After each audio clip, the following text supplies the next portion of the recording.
quiet village, where mornings began with the sound of birds and evenings ended with tired bodies and silent prayers, lived a woman named Ngozi.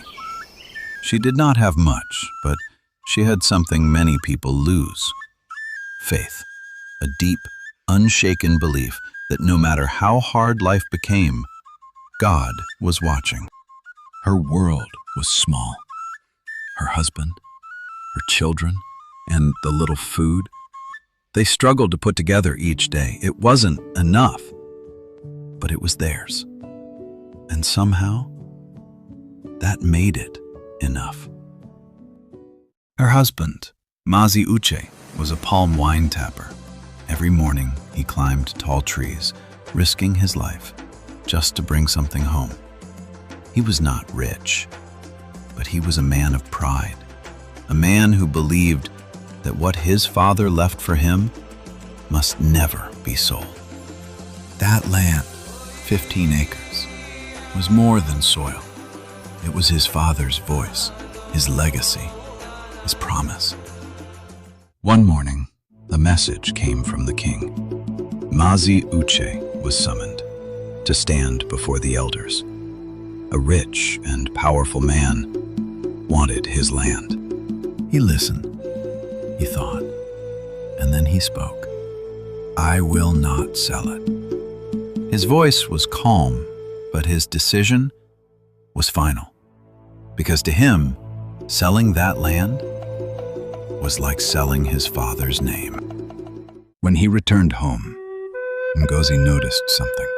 He was quieter than usual, but like many strong men, he said nothing. And she did not ask. 3 days later, it was a normal afternoon, or at least it looked like one. He sat under his favorite mango tree, waiting for food, just like every other day. Then suddenly, he held his stomach. His face changed. His breath became heavy. Ngozi. She heard her name and ran. But before her hands could hold him, before help could come, he fell. And this time, he did not get up. It didn't happen like in stories. There was no warning, no final words, just a body and a silence that said everything.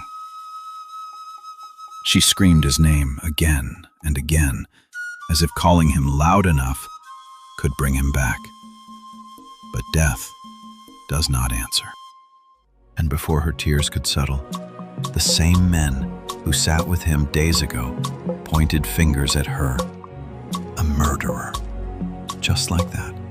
Her grief was turned into guilt. They didn't just accuse her.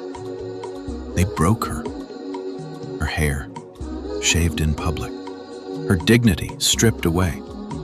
And then they forced her to drink the water used to wash her husband's body, to prove she was innocent. Pain was no longer something she felt.